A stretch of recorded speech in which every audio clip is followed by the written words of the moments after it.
Plagued by falling prices and overproduction, U.S. dairy producers have long griped that they are locked out of the Canadian market by high tariffs and supply management rules.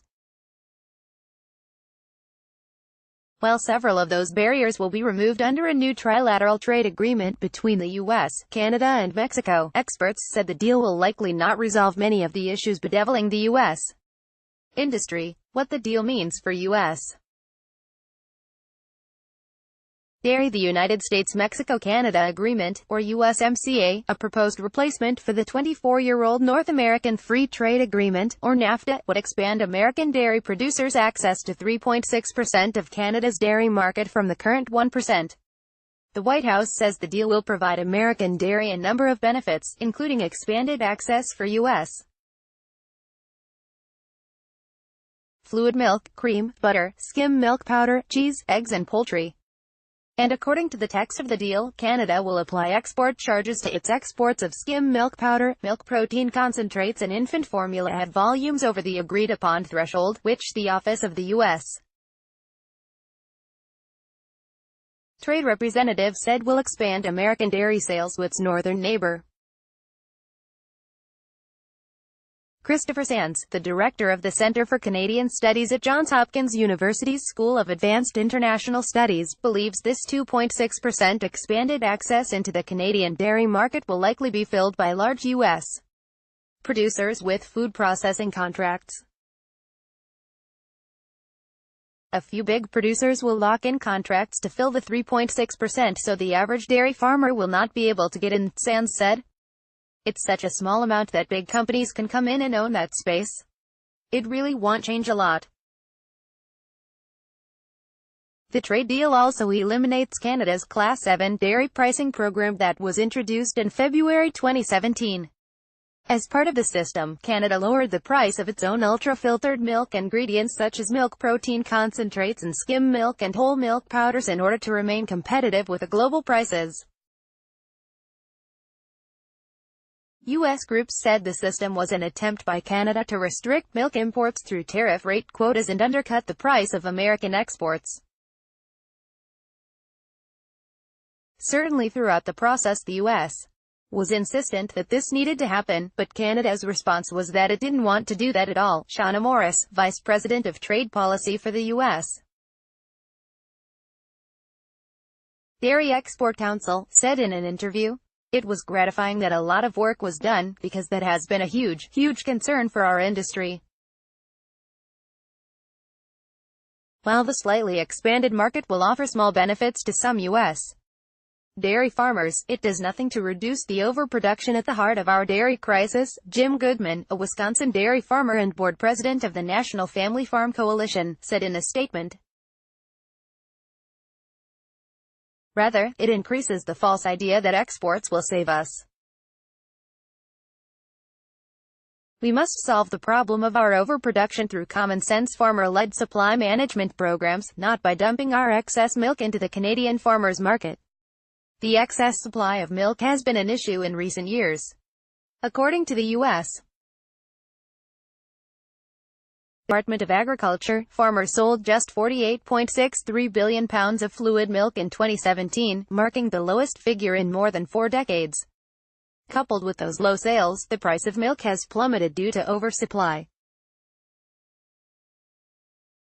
The price has fallen by more than $4 annually per hundredweight, or 100 pounds, since 2014, according to the USDA. Tom Vilsack, the U.S. Dairy Export Council's president and CEO and former secretary of the U.S. Department of Agriculture, from 2009 to 2017, expressed cautious optimism. This appears to be at least an incremental improvement, Vilsack said of the Class 7 pricing elimination in the deal. But how much of an improvement is difficult to quantify today. Existing issues. The new trade deal, however, does not address what the U.S. side sees as the excessive levies of Canada's dairy supply management system that can reach upwards of 300% on dairy imports above the agreed-to quota of about 3.6% of the market. I think we've been clear that what we were ideally aiming to get was a tackling of those exorbitantly high tariffs, Morris said. The United States North American trading partners represent the largest export markets for U.S. producers, so keeping Canada and Mexico in a free trade agreement was seen as a crucial measure for the industry. The U.S. exported $5.5 billion of dairy products globally in 2017. $636 million of that went to Canada, making it only the third largest export market despite its proximity to the U.S. and to several top dairy-producing states, including Idaho, New York and Michigan. According to U.S. Census Bureau data compiled by the U.S. Dairy Export Council, infant formula, at $170.2 million in 2017, was by far the largest American dairy export to Canada in 2017, more than double that of whey protein isolate, which was valued at $75.6 million. Several experts and groups said they are still analyzing the text of the deal to determine which products stand to benefit the most.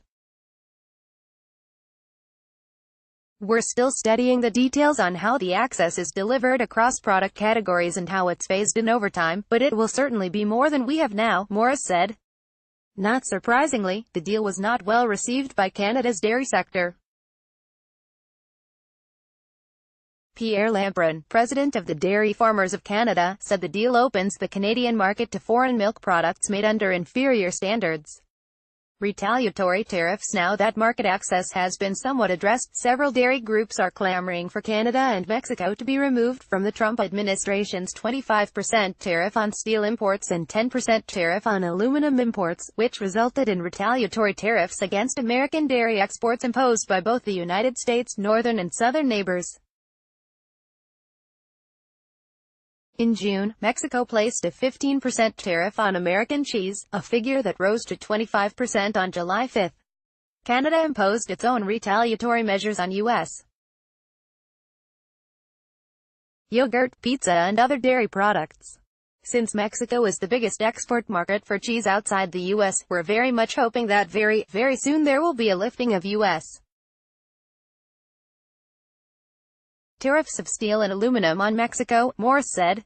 Sands said that the fact that Canada relented after months of refusing to budge on dairy leaves it susceptible to further concessions in any further trade talks, including greater dairy market access than the 3.6% it agreed to in the USMCA.